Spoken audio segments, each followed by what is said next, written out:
నా అంగం వంకరగా ఉంది. ఇంతవరకు నేను ఎవరితోనూ సెక్స్లో పాల్గొనలేదు. అంగం వంకరగా ఉంటే సెక్స్కి ఇబ్బంది అవుతుందా? అంగం వంకర పోవాలంటే ఏమైనా ఆపరేషన్ చేయించుకోవాలా?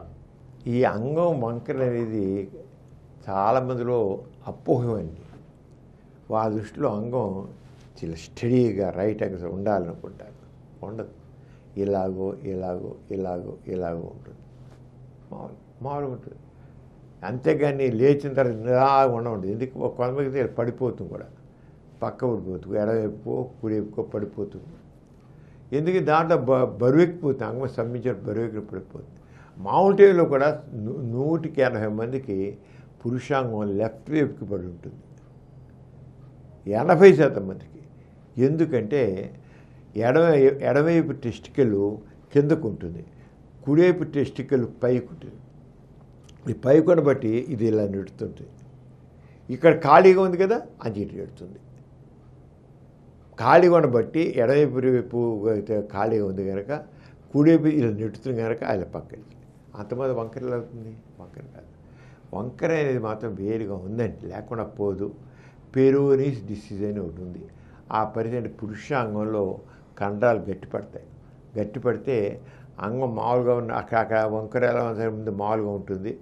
అంగం స్తంభించిన మాత్రం సోడా బొడ్డి సొట్టలు కూడా ఏర్పడతాయి. కొంతమందికి పైకి పోతుంది, కొంతమందికి ఇలా వంగుతుంది, కొంతమందికి పక్కకి వెళ్ళిపోతుంది, ఇటు వెళ్ళిపోతుంది. అంగం పట్టుకొని చూస్తే గట్టిగా ఉంటుంది కండ. మామూలుగా పురుష మొత్తం నొక్కండి, మెత్తగా ఉంటుంది. ఇది అలా కాదు. ఎవరికైతే పెరోనిస్ డిసీజ్ ఉంటుందో ఆ కండ గట్టిపోయి అది గట్టిగా కూడా ఉంటుంది. అంచేత అంగం వంకర అని వంకర ఉంది, నేను పనికిరాని అనుకోవద్దు, అత్తమేం చేసాం కనుక అయిపోయింది అనుకోవద్దు. మీరు డాక్టర్ దగ్గర చూపించండి, చూసి నీకేం లేదా ఇది నార్మల్ అంటే నార్మల్ మీరు ఒప్పుకోండి అంతే. అంతేగాని నాకు వంకరగా ఉంటే డాక్టర్ గారు ఏం కాదన్నారంటే ఇలాగా అది అలా కాదు. అది నార్మల్ అంటే నార్మలే. డాక్టర్కి ఏం లేదు, నీకు నార్మల్ చేసి విని తీరాలంతే. అరగా చేయండి. మీకేముండదు. మంచి విషయంలో డాక్టర్ని సంప్రదించండి. మీకేం ఉండదు, కేవలం మీ అపోహే.